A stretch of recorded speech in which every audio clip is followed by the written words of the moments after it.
မြို့စွန်တနေရာမှာတင်းချိုင်တစ်ခုရှိပါတယ်။နေကင်းဆိုရင်ငင်းချမ်းတိတ်ဆိတ်သလိုထင်ရပေမဲ့ညရောက်လာတာနဲ့လေတိုက်တန်တွေကြားရပြီးအရေးတွေလှုပ်ရှားသလိုမြင်ရတတ်ပါတယ်။လူတွေပြောကြတာကတော့အဲ့ဒီနေရာမှာတင်းချိုင်ကိုစောင့်နေတဲ့သူရဲတယောက်ရှိတယ်လို့ပါ။ပိုစီရကဟေ့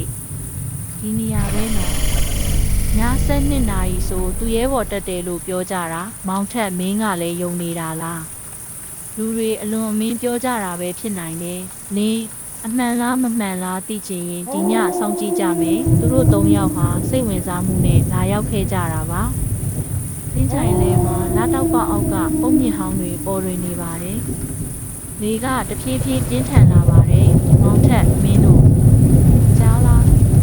ခြေလန်းတန်လိုပဲနင်းဘသူလဲဖြူရောင်ဝတ်စုံဝတ်ထားပြီးမျက်နှာမမြင်ရတဲ့လူတစ်ယောက်လိုအရေးတစ်ခုထင်ရှားလာပါတယ်။လေတိုက်တန်နဲ့အတူအေးမြတဲ့ခံစားချက်တက်လာပါတယ်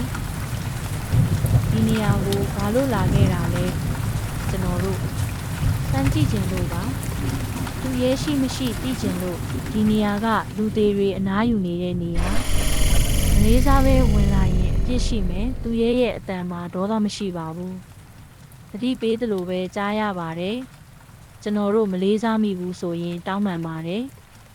သူရဲ့လူသေးကိုလေးစားတတ်သူဟာလူနေဘဝကိုလည်းတန်ဖိုးထားတတ်မယ်ဒီနေရာကိုအနှောက်အယှက်မလုပ်ပါနဲ့လာတော့ပအောက်မှာအရေးဟာတဖြည်းဖြည်းပျောက်ကွယ်သွားပါတယ်လေတိုက်တန်လဲငိမ့်သွားပါတယ်လင်းမင်းညကဖြစ်ခဲ့တာအိမ်မက်မဟုတ်ဘူးထင်တယ်ငါတို့တကယ်မှားသွားတာပဲနောက်နေ့မနက်သူတို့3ယောက်ပြန်လာကြပြီးတင်းချိုင်ရှိမှာပန်းတစင်းထားခဲ့ကြပါတယ်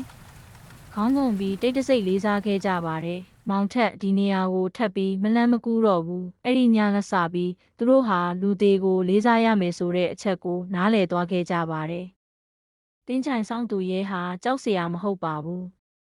သူကစောင်းလျှောက်သူတယောက်သာဖြစ်ပါတယ်တချို့ရိတ်တွေကမကောင်းမှုအတွက်မဟုတ်ပဲတတိပေးဖို့ပဲပေါ်လာကြတာဖြစ်နိုင်ပါတယ်